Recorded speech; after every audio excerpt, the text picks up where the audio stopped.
أعوذ بالله من الشيطان الرجيم بسم الله الرحمن الرحيم. Kadang kita suka greget gitu. Awalnya sih pengen jujur.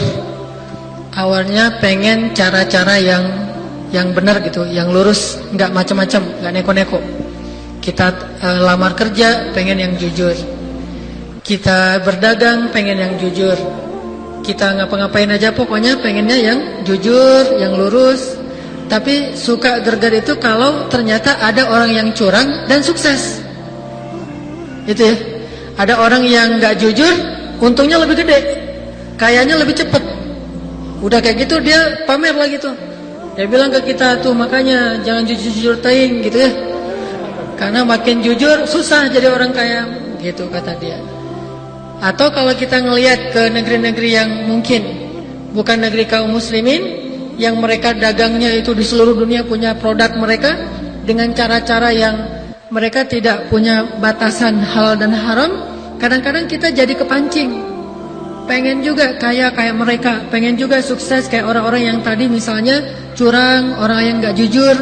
Nah, apa kata Allah tadi di akhir surat Ali Imran yang saya juga bacain lagi di salat. La yaghurrannaka taqallubul ladzina kafaru fil bilad. Jangan sampai kamu terperdaya melihat orang kafir yang keliling dunia. Maksudnya apa? Produk mereka ada di mana-mana. Bisnis mereka itu merajai dunia. Bahkan kalau kita pergi ke Mekah sekalipun, persis di depan Masjidil Haram itu adalah salah satu bisnis mereka. Hotelnya, makanan sepat sajinya, kemudian beberapa produk-produk, termasuk tasbih sekalipun. Coba lihat tasbih kita yang cetrek, made in mana?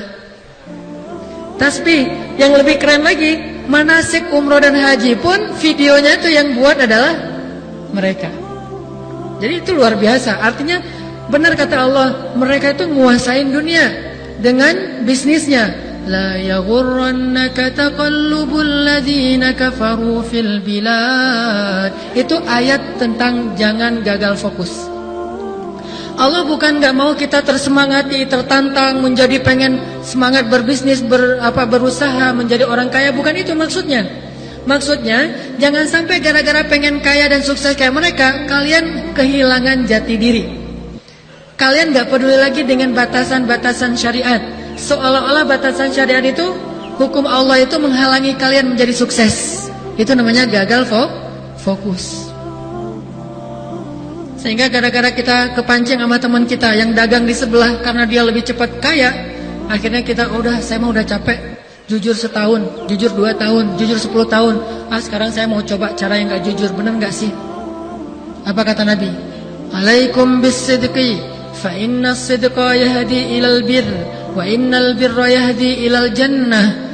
Iyyakum wal kidh fa innal kidhba yahdi ilal fujur wa innal fujura yahdi ilan nar.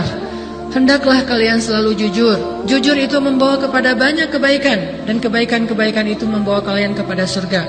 Hati-hati dengan dusta. Dusta itu membawa kalian kepada kedurhakaan, dan kedurhakaan itu membawa kalian kepada neraka. Jangan gagal fokus. Udah aja. Kata Allah, la yaghurrannak, jangan gagal fokus. Kayaknya kita perlu buat Quran terjemah anak muda nih. Qurannya nggak dibuat, tapi terjemahannya diterjemahin dengan bahasa anak muda. Orang lihat di poster gagal fokus, apaan sih ini materinya? Padahal sebetulnya penting banget. Dan itu yang kita alamin sehari-hari. Masalahnya cuma bahasa doang yang berbeda. Bukankah Allah Subhanahu Wa Taala menyuruh kita berbahasa dengan bahasa kaumnya? Karena saya merasa masih muda dan bergaul dengan kaum muda, maka saya menggunakan bahasa anak muda. Maaf ya kalau sekali-kali kadang-kadang sok-sok muda gitu. 33 tahun, masih muda gak sih? Oh alhamdulillah ya. Cuma masih kakak-kakak kalian juga nih, kakak leting. Karena yang di depan-depan saya kayaknya di bawah 30 tahun. Artinya jangan salah fokus. Kepancing sama yang lain. La yaghurrannak.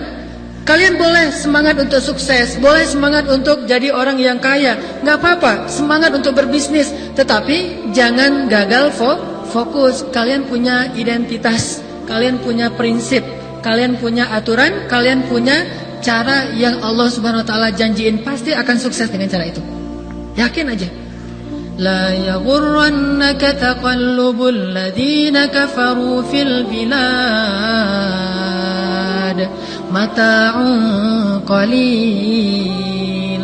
Kalian jangan gagal fokus ngelihat orang kafir sukses dengan bisnisnya di sekeliling dunia.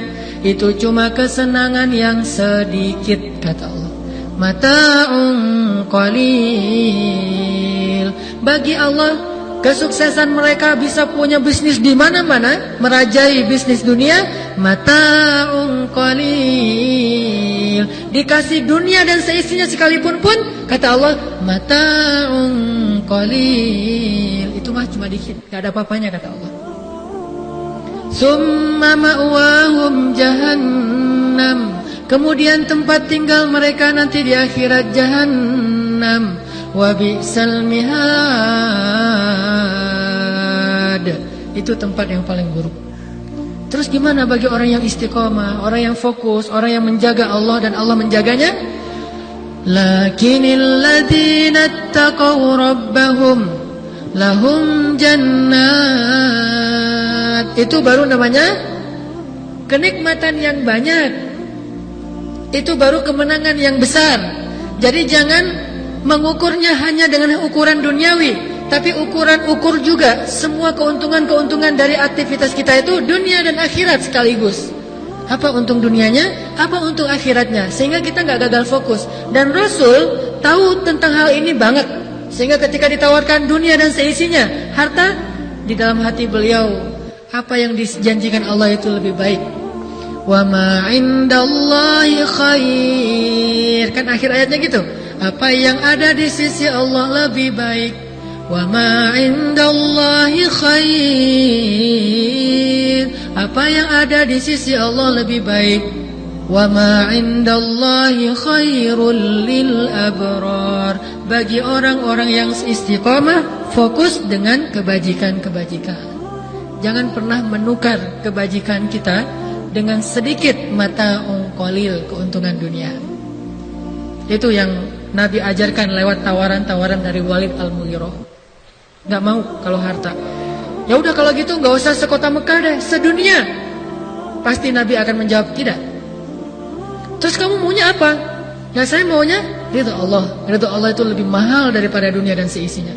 Kamu maunya apa? Jannah. Jannah Allah itu lebih berharga daripada dunia dan seisinya. Dunia dan seisinya nilainya lebih rendah daripada sebelah sayap nyamuk di sisi Allah daripada surga, dibandingkan surga. Bukan nyamuk, sebelah sayap nyamuk, lebih rendah dari itu. Karena seandainya dunia lebih berat dari itu, maka Allah pasti gak akan rela memberikan dunia ini kepada para pengingkar. Tapi kenapa para pengingkar tetap diberikan dunia? Karena di mata Allah dunia tidak ada nilainya kecuali hanya lebih ringan daripada sebelah sayap nyamuk. Dan cobalah belajar berpikir seperti itu, karena pandangan ini adalah pandangan angle-nya Allah. Dalam angle Allah dunia itu lebih ringan daripada sebelah sayap nyamuk. Dalam angle-nya Allah dunia ini lebih rendah daripada bangkainya onta. Dalam angle Allah dunia ini lebih rendah daripada sebutir pasir di pantai. Sehingga kita boleh mendapatkannya, karena dunia juga kesenangan bagi orang yang beriman, tetapi jangan